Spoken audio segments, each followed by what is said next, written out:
Hello.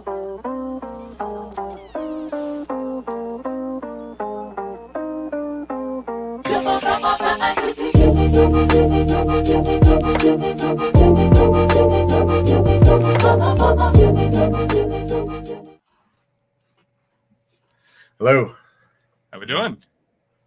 Tim looks very serious this morning. Locked in. Why so serious, Tim? I've been playing compete. Oh, yeah, I saw that. Dominating my competitors. Either his game face or his I've been playing too many games face. No, I'm still just wired, still mad. You got your ass kicked again? No, I actually dominated today. I think played 10 matches and won 8, so sorry about it. My bad. Either Can't way. help it, I'm so good. Lots of games being played, right? Oh yeah. I mean, they're out, dude. They're out. I want some Gala Games, man. Come on. When's the last time you played LE? Last time I played was when we played the Oh yeah, with the developers. with the developer team. Yeah, I'm just waiting for an update. Well, oh okay. I was gonna say maybe we do some sort of like a weekly comp that we kind of put together and try to get some certain teams out there just to play, and yeah, just get it weekly. Jump in for a couple hours and see what we can do. I agree. Honestly, I don't even think there needs to be a comp. I think we just we do like what Gala Well, did, just I'm saying it. I'm saying it so we can get more players in specifically, like to play, because that's what I'm hearing is that there's just nobody playing. So it's like LE is one of those ones you got to have full teams to be able to really play the game. So, Well, if you have a team of 4 that you can like rely on, that you're happy with, you guys can just be the bounty crew. Like you can just put that out there. You guys can't beat us, and if you can, Right. maybe we'll say something nice about you. No, I think I honestly, do like that. I do like that. Yeah, I'm gonna figure that out because it is interesting getting the schedules figured out because all the gamers like to play at nighttime, and I'm usually playing in the beginning of the day. So You're an old man. I am an old man. I'm a working man.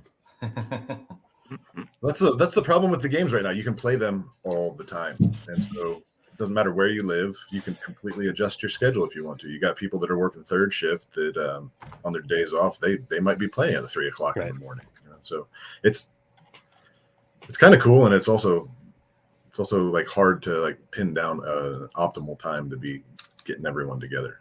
Even like server reset for Eternal Paradox, you don't see like the whole world coming out in droves to play. It's like whoever happens to be awake at that moment or not at work at that moment, you know.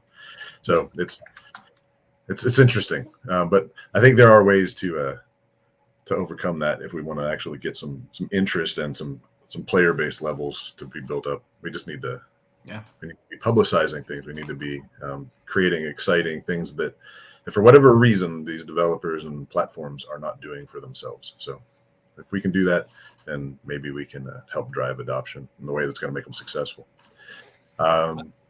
Somebody was successful.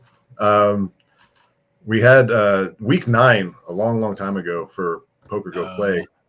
They did the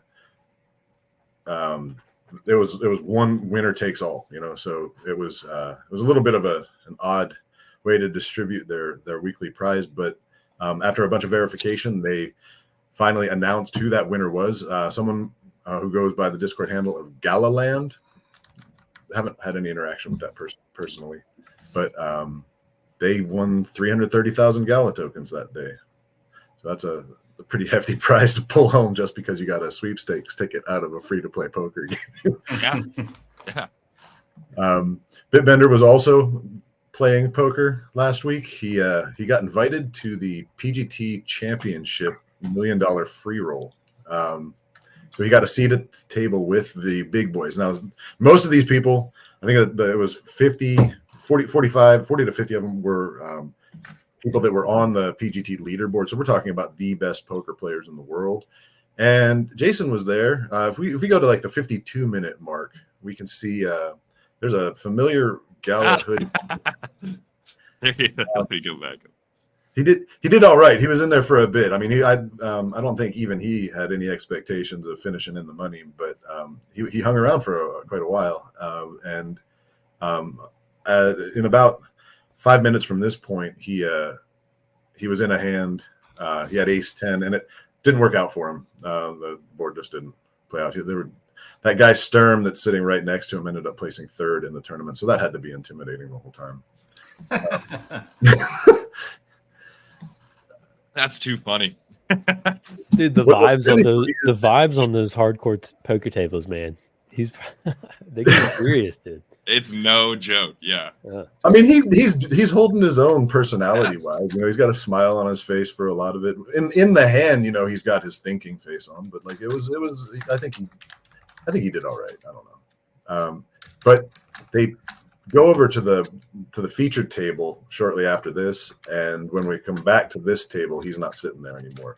What's also interesting is that in that same amount of time, Phil Hellmuth at the featured table got busted. So we don't know who went out first there. So that might be a little claim to fame that he can take home with him. Maybe he went out after Phil Hellmuth did.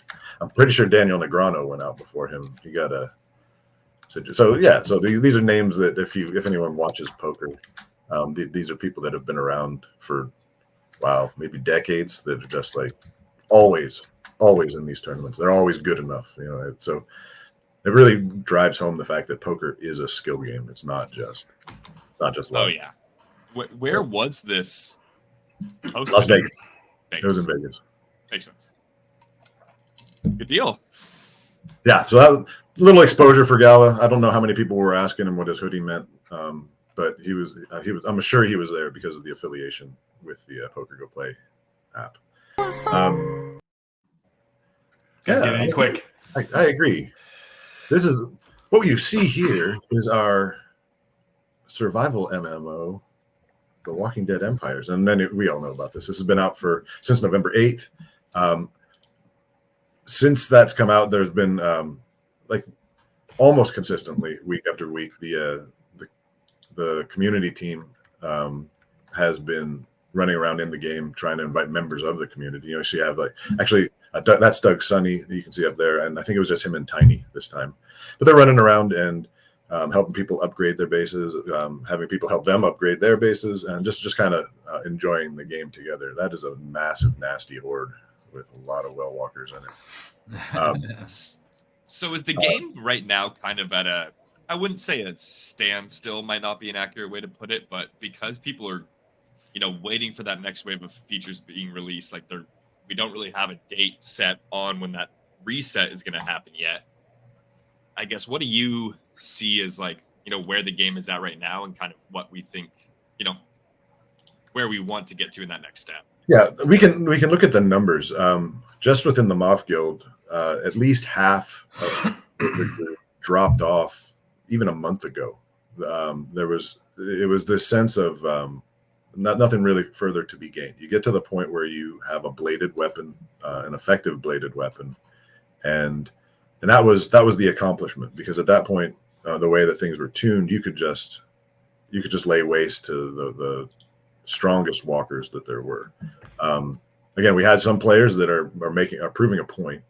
Dark Rift is still number one in the world, and he will, barring some sort of tragedy, he's going to be the first level 100 character, or he's going to level it up. He has an ancient Glen that he's using that he got thanks to the Blackharp / Gala Collective initiative, and he's really putting it to work. He said he's got it pretty down pat at 20 days, unless anything changes. So yeah. Okay. Yeah, and I guess even if we get an upgrade or an update, he'll probably be around that 20-day mark still, because we might get dungeons and stuff as well. So yeah, so there's it's hard to specifically project, but the numbers are very, very consistent. You get this much experience for killing this kind of walker, and so he knows how many he can kill in an hour, and he knows how many hours he's going to play every day, and so that's where his estimates are coming from. But as far as what's happening with the game right now, it's the same thing over and over again. Once you have your base leveled to 60, then you have to find your own kind of like interesting ways to make it rewarding. Darkrift is doing it because he wants the level 100 character. Some people are doing it because they want to keep proving the point on the leaderboards. They do those 4 and 6 hour challenges. Yep. Other people are doing it because they wanted to collect a full stack of 30 of everything. Evenwave is gathering some interesting in-game photos for us. So we'll have we'll see a stack of all of the possible things that you could gather when you're Nice. Yeah, all of the scrappable items, and he's working with community on a wiki for that. Yeah, and we have the tool on the Gala Collective side as well. Yep, I that was just going to say, I mean, Darkrift is that is how using. he's tracking how long it's going to take him to kind of get to that next Yeah. stage? Is Yeah. using the time tracker on the Gala Collective site? He has that, and yeah, it tells you what his XP per hour is, and then we have a little chart there of how much each XP level is. So, been pretty helpful. Yeah. So as of now, that's the state of the game. This update, I think, it'll essentially be like another playtest launch if I'm seeing it right. There's going to be a lot of people that are interested in seeing the updates, seeing the changes to the game. So it should bring out at least the same number of people as the initial November 8th. But we don't know how soon that's going to be. And I think, there's like Darkrift would like it if they just like let him finish before they updated, so he had some consistency. But regardless, though, they're going to put that out when they put that out, and then there will be something more to do. But right now, you have to kind of incentivize yourself to keep playing. It's just limited. Other games like that, we have Common Ground World.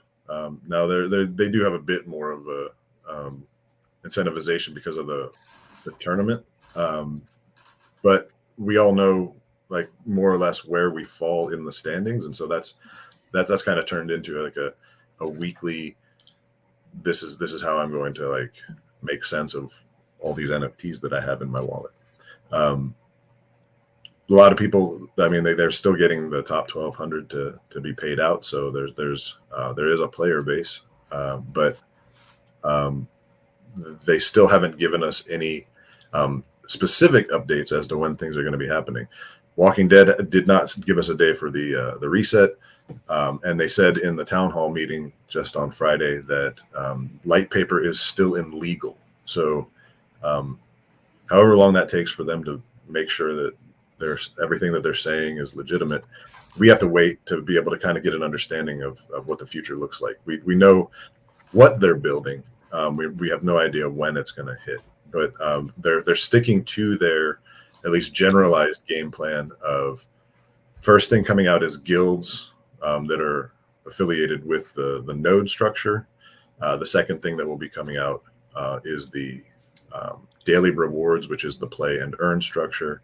And then the next thing is the upgradable NFTs.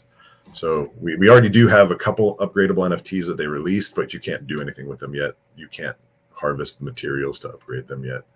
That will be coming after the other two things. So that's their game plan, but we still don't have any dates. So we're waiting to see how fast that's done. I will literally not play until I can play with the farm bot. That's mine. I'm not going to play until I can play with my farm bot. The farm bot is not supposed to be an in-game play. It's supposed to be. Then I guess I'm never playing it. No, it functions though. It's going to be a part of your guild structure and your node, and so it's going to give. Is it going to mine Boxcoin? It's going to give esoteric bonuses to your players that are in your guild, so that it might. Oh, okay. So like passive trait, like passive bonuses to those. We don't know the details, but it's kind of like what's something else that they were doing that with. The idea of it is if you hold it, it grants a perk to everyone in your guild. So you kind of lock it with your node, and and then your guild members benefit from it. So there aren't that many farm bots out there, so that might be. Do you know how many there are? I mean, that's actually out there. That can be assembled. I don't have a number on that, no. Because the interesting part would be to see how many. This would take a lot of work, though, because they have to be in a wallet. They're all on the ETH blockchain, so you can see who has these specific NFTs in a wallet. That'd be kind of interesting. Inquiring minds want to know. But that's something that we can look into. I'll look at on that. Yeah, you can just start with the ancient parts and then follow through with the other ones to see if they meet the required levels for assembly. But again, I don't even remember the assembly numbers at this point. That I'd have to do a bit of research. But we do know that there are only so many of them, and we do know that most of those went to people that were here very early. And I think that what they're probably going to do is the same situation as they did with the EPX land, where they'll deprecate the ERC20 NFT. Can't be sure of that, but that would make the most sense at this point. If you have give it to you on Gala chain, yeah, and then did they already split all the nodes up? No. What do you mean split them up? As far as the tokenization, where they still haven't distributed the common ground world node. As of now, it still exists as a Townstar node. Okay. Yeah. Yeah, nice. I'm like timing those questions. Yeah, well, I was like, give me enough pause, and I'm like hanging over it. Well, now we get into the best game, I think. Yeah, what you're looking at there is the text from Jason Hughes' tech update for Mirandus. Really, like rubber meets the road points from this one. He let us know that dead creatures are now being perceived by the AI as carnivore food. So there's a little tag that they get. So say something falls down, wolves might stop attacking and just go eat that dead body. Things like that. You could throw a steak or something to distract them. Yeah, that would be great. Man. Just carry a chicken around with you all the time. And they've also improved the AI for NPCs to be able to judge what kind of progress they're making in regards to a specific target that they're attacking. So this will lead to them deciding to either switch targets or just run away. There are very few games that I played that had any mob runaway feature. That's really, really inviting to me. Like just the idea that you're not going to be able to sit there and wail on something that's doomed. That's a neat idea. Or I've played games before where it's like, if you headshot one of their teammates standing right next to them or something, they're like run around the corner. They're like, oh crap, and they just dip out. I'm like, that's probably what a lot of people would try to do in that situation. So it's funny. The other big Mirandus news is a planned get-together in Austin, Texas. So it's actually kind of two get-togethers. One of them is for a select community. Nate, you want to talk a little bit about that? I saw that you were kind of helping McCarthy with that. Yeah. So essentially, it is the Mirandus team wanting to bring in community members that are either large asset holders or have shown a very in passion for Mirandus and have some tokenomics background. They want to talk through, all the different ideas that are being pushed through internally itself. So realistically, they're trying to get the community involved. They want to get the community involved because there's a lot of smart people out there that are playing other games that have a great economy, such as Star Atlas, and is showing that it can be successful. And they're involved in different groups, whether it's guilds or other actual companies themselves. So they want to harness this knowledge base, which is something that we've all been saying for a long time. And McCarthy as well he's definitely liked that concept. And so he's pushing with the help of us, the collective, is a get together for the Mirandus team and some of those people that we think are going to be very helpful in pushing Miranda's to that next level and being very successful. So, and then on top of that, they want to have just a get together, come on and come have a beer and chat and, you know, meet the team and talk to them and stuff like that. So, yeah, the one is going to be exclusive, and the other they actually put a date for the everyone one. They said February 10th for that, but both of these will be in Austin, Texas. So if you can get there, or if you're already there, yeah, somebody scored.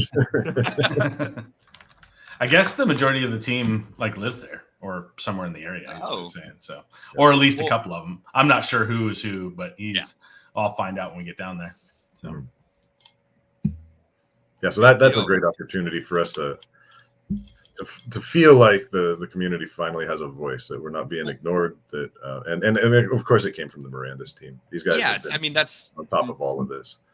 It's going to be such an amazing opportunity. Like Nate said, I mean, the amount of knowledge and passion that exists in the community. I mean, especially, you know, you look at these large asset holders, the people that are going to be in the game. I mean, why would you not want to talk with them and ask, hey, what processes are you guys, you know, wanting to see? Okay, we might not be able to do all that, but we at least want to know. You know, it's the same thing we've touched on before in terms of they didn't do it with spider tanks. They haven't done it with other games yet. So the fact that they're doing it with Miranda's, I mean, I think just further proves the point that they're going to get it done regardless of what happens. Yeah, I think we can see the love that they have for their game. And the realization that, let's say you own a Duke and there's only 10 Dukes, like that person's could possibly be a 1 of 10 person for years to come. Like this person owns owns land in your universe you created, and it owns prominent land. Like, let's get to know them. Like, let's understand them. Like some people even own 2 of them, right? Exactly. You can hail back to last week where virtual. What a great opportunity for like content creation to meet with like just the right moment. Where the last box out of 200, there he is. He cracks it. Town of the Duke. The surprise was so amazing from the people that were on that stream with him. They were just exploding with excitement. That's great. We can move on to the Eternal Paradox team. Yeah. They recently weighed out some of the other things that they wanted to keep around from season to season. Now, most things are going to reset, but the things that were going to be persistent had to do with your actual mercenaries, and the things that would promote your mercenaries to promotion is different than leveling up. It is actually a permanent stat, and it does, but it works similarly in the way that it affects all of your stats, the number of troops that you can take into battle. So these promotions were going to be persistent. Well, it's the summoning stones that will yield the mercenary fragments that allow you to do the promotion, and they decided that instead of resetting those, they're going to make them persistent as well. So they're kind of locking that entire progression path in place as something that is a season to season thing that isn't going to get wiped. Obviously, you're going to start all over at level 1 with your mercenaries. You're going to start over at level 1 with your head office. You're going to start over with all your supplies. You know, whatever it is that you use in order to get done the different features of the game. But you will be carrying the strength of your mercenaries. Like I guess you could look at it like the inherent strength versus the weightlifting that they might do. You know, so their talent is moving on from season to season, but they kind of start over at ground zero as a scrub. They also are switching there's 2 different types of summons. You do the normal summon, or the regular summon is a randomized thing that it has a just learn it. It has a pity system that if once you get to the 49th summon, you're guaranteed to get somebody randomly. The pickup summons are in a similar format, except you can highlight 1 of 3 different mercenaries, and they each time you summon, the chances of you receiving that particular mercenary go up. So it starts at about a 2% chance, and it will climb all the way to 100%. By the time you get to the 49th, you're guaranteed that. Obviously, that's the pity system. But even before that, the 48th is a 50% chance of doing it. So the idea is to cut back on the amount of summons that you need in order to actually land on a full character rather than just a fragment.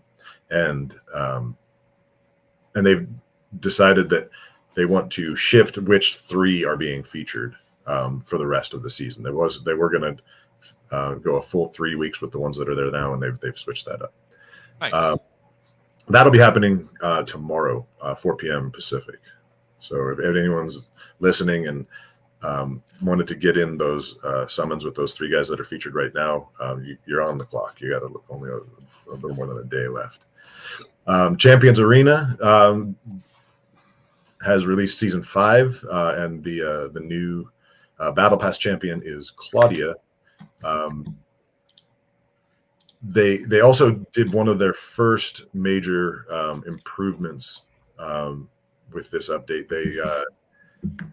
They re-enabled level resets and swaps, which is one of the features that everyone really liked, because that allowed you to shift up your team without having to level someone all the way from ground zero.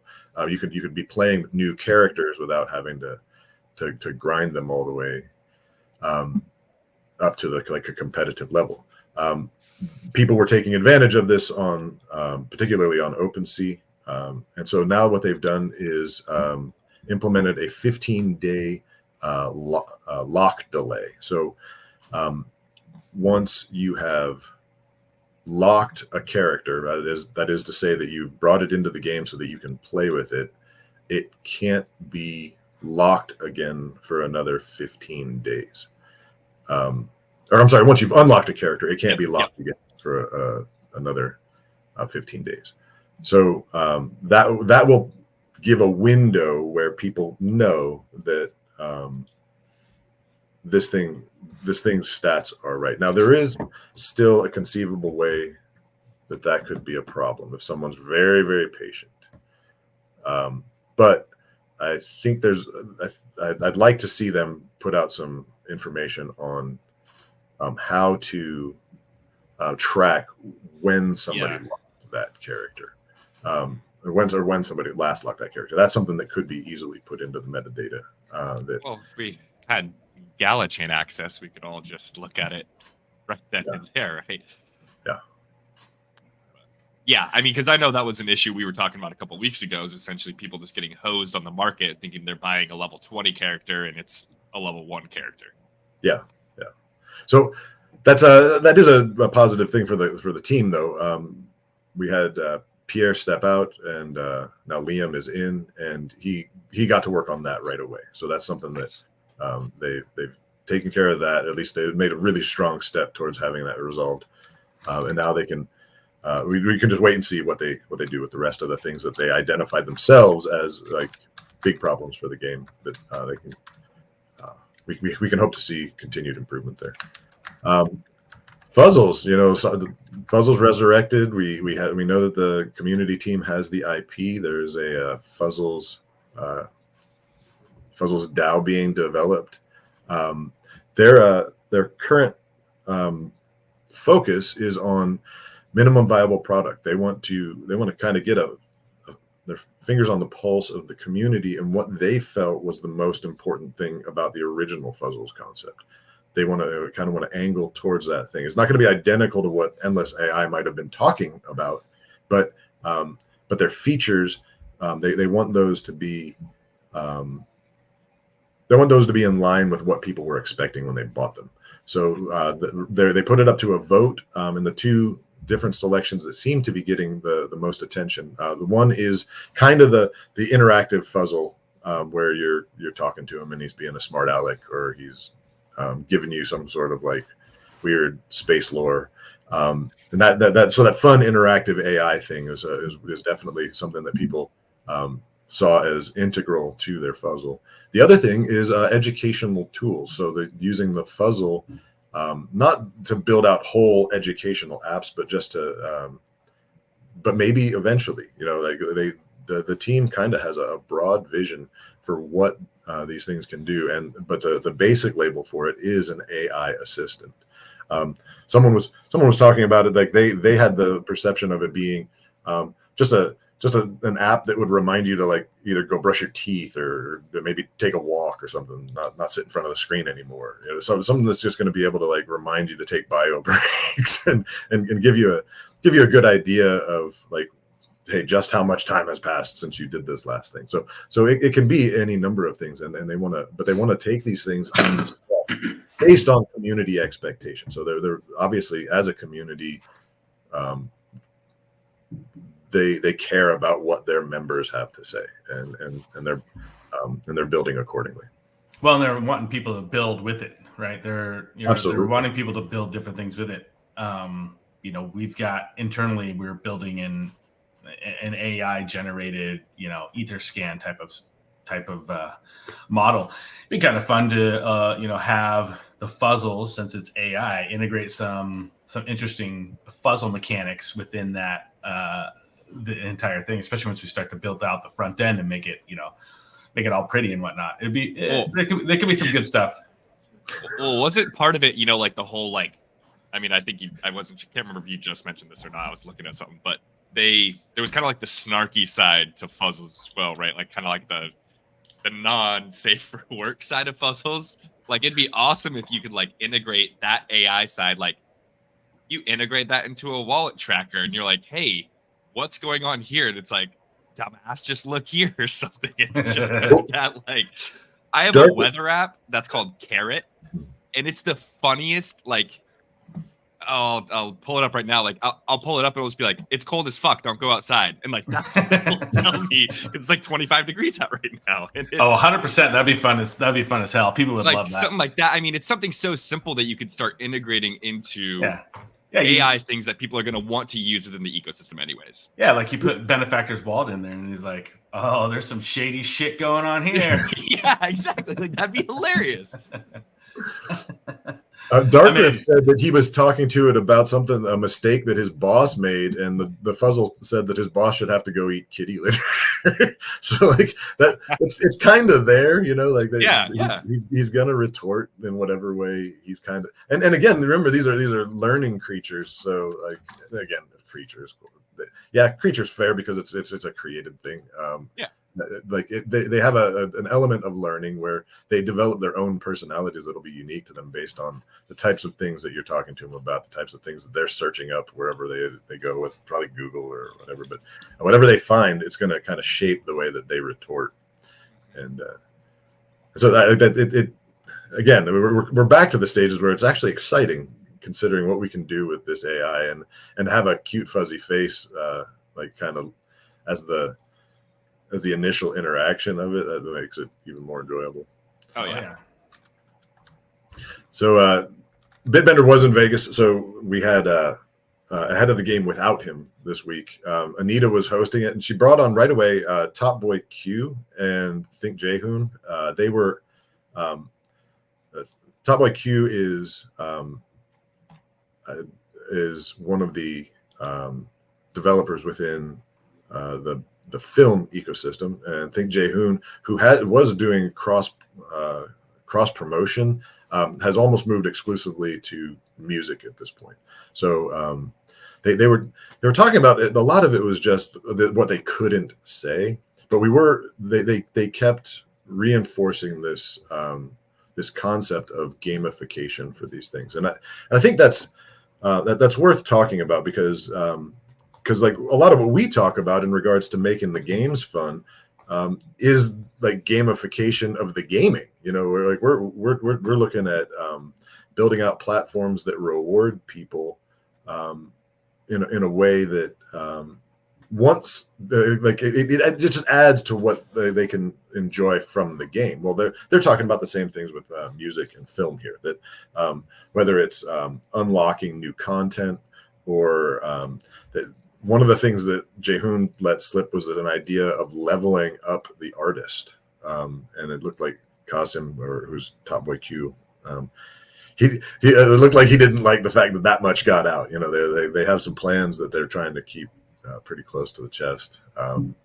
But like again, so gamification is the thing that can really separate one idea from another. If people are feeling like the system itself is engaging with them, or that something that they want to engage with, that they'll return to that. Like if your Netflix all of a sudden said, you just watched your 500th movie, you get this, like that, there might be some people that stick around for that kind of an idea. Yeah. So it's interesting though when you talk about gamifying a game, because at that point to me it's like, okay, that means is there not enough substance there already to where, like, obviously, it's great to build out auxiliary, supporting outside like Fox battles, right? I mean, Graham is doing this independently. We're bringing him into the Gala Collective. Like, yeah, let's gamify that way. But it's like, at what point there needs to be a degree of the game itself has to be good, right? Yeah, I mean, well, I don't think it's even an argument that a lot of what's come out is not good. Yeah. But this even is good about games, gamifying. think about I'm sorry, what? Well, this was about gamifying film and music, right? Their particular Yes. interview Yeah, was. okay. I got you. But within games, that I'm not saying Gala does have a sort of gamification structure. They do Zeely rewards for talent, for Common Ground World. They have other stuff, but there's a lot of third-party people that are interested in gamifying the games in order to kind of bring value to the games, which would bring value to these assets. If no one's playing the games and these things you bought aren't getting used, there's no purpose to them. So we want to help, and it seems like the best avenue towards that is a gamification structure. But one of the things that that's important to keep in focus is there are a lot of really good games out there that a community will really fall in love with, and they just don't last. If you can add these games, even the good ones and the bad ones, to a structure that keeps them relevant, then you can increase the longevity of the game itself. Now, some of them, some games that are the pinnacle of their genre, they don't need that. They would still benefit from that. Like the owned game league was either Call of Duty or Counter. It was Call of Duty. They had a Call of Duty tournament in that. And that was largely to invite people that like the Web 2. Just the game Call of Duty. They got in, and that allowed them to brush with these other games. That was their concept last November, so they had tournaments with 30, 40 different games that you could go and play and compete and maybe win some prizes. So even there, maybe Call of Duty didn't care too much about the fact that their game was being used in that tournament, but it did actually call attention to them. It's free advertising, if nothing else. So I'm seeing more and more that is it's not just a crutch for a bad game. It just makes sense as something that can be of an intrinsic benefit to whatever you bring into that kind of environment. And so I'm really excited about what the future holds for that. The ideas that we have with the Gala Collective, and I'm hoping to have a lot to talk about in regards to that over the next few months. There's some neat ideas being bandied about, and I'm going to drop a bit bender. We can't talk about anything yet. What can't we talk about? Nothing, actually. That's just it. Thankfully we get to be transparent. We get to say what we're doing, and we also get to say hey, maybe it doesn't work out. But if it doesn't, you're gonna know. We're not gonna brush it under the rug. We're not gonna sugarcoat it. Yeah, I think there's maybe one thing that I'm trying not to talk about, just because it's the likelihood of it happening is not, it's not 100%, or even I would say it's 50-50. So unless something is going to be a lot more closer to happening, would I rather want to talk about it? So yeah. Because then it's all just pipe dreams. I could talk about pipe dreams all day long. Well, here's pipe dream. How about this one?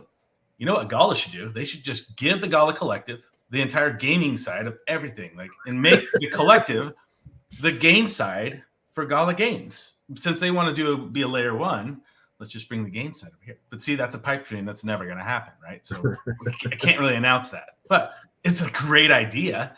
Yeah, that would be awesome. We have so many ideas, so many plans. Oh, anyway. For sure. The show did go on from those interviews. They mentioned the upcoming Echoes of Empire launch, which we're seeing that there is the only ancient claim that got purchased is going to be in Aurora's Edge, and if you want to be friendly with Blackharp and the Moth and the current guild association for the game is Ascendants of Aurora. We have partnered up with some pretty hardcore gamers who did well on the play tests. So we're trying to get everybody to pile in there. There's a few things that may or may not happen. Zeta, who, if you're in the Discord circles, the man is just blessed. He manages to find some amazing deals all the time. Rolls things around and he's the guy that takes the paperclip and ends up with an island. He has a whole lot of celestial claims. So he's got a group of people that have assembled themselves around him, and they are going to be a formidable force. And they were talking about an alliance or merger with the Masters of Materium Guild, who also has a whole lot of assets. So we're talking about a mega guild here. Now, the reason that they were discussing an alliance is apparently because the Korean teams apparently also have a lot of assets. So we could have an East versus West kind of thing developing here in this game. In the meantime, it's still unclear where that ancient celestial claim is going to rest. We're going to have to get all political here and do some diplomacy. We'll be sure to publicize what's going on there. Well, make it easy. It's going to rest in the hands of the collective, and the people that are going to help the collective move forward and the community move forward. That's what we want to do. And I know Zeta is all about that. I know Mom's all about that. We're all going to work together. So I mean, really, that's what we're trying to do. We're just trying to make it so the community can benefit. So, amen. Yeah, let's get together later this week, FamilyMan, and talk about that. That's a great idea. Yeah, we got. One last thing to chat about. Anita mentioned Legends Reborn. They've been in testing. They wanted to complete their card catalog. So they've gotten to the point where the card system is where they want it. They like the balance of it, and now they've sent that over to art, and they're building out all the art for the different cards that you can use within the game. Now, because again, you have your characters, which are like 3D models that are actually out on the table battling, but you also do have a hand of cards that you can use to boost them or to trigger activities for them. Yep. So the card system was one of the major things that they were overhauling. So that's all over to art, and so we're gonna have to wait to see how long that takes for them to get that to a point where they're happy.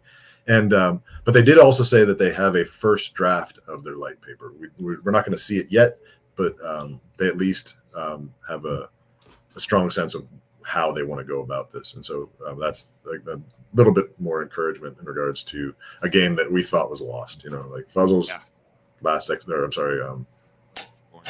Legends Reborn. These games, there's new life being breathed into them. I would like to see something happen with Grit. It was, again, I don't know if it was just an off thing that Anita 2 weeks in a row mentioned, get into the Discord and talk to the devs. I'm not sure what's up there, but again, that's suffering under the same situation that Last Expedition is. You just don't have people playing all at the same time.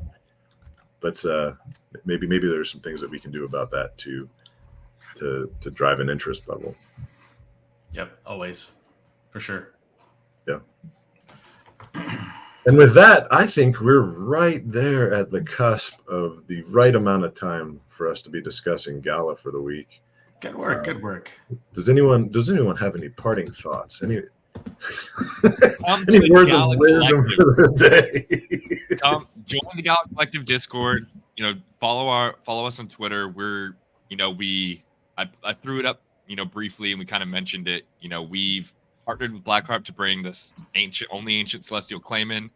We're going to be pushing out this week all the details, kind of surrounding, what that contract looks like, how it's going to be executed by the community, and so forth, to be as transparent as possible. So, if you're wanting some juicy info, make sure you come join and stick around.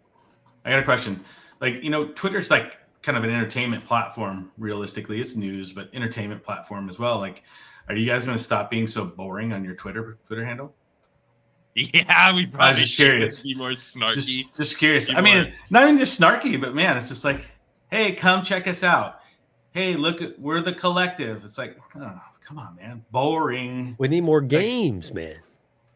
I don't think the collective has posted a single thing on games on their Twitter.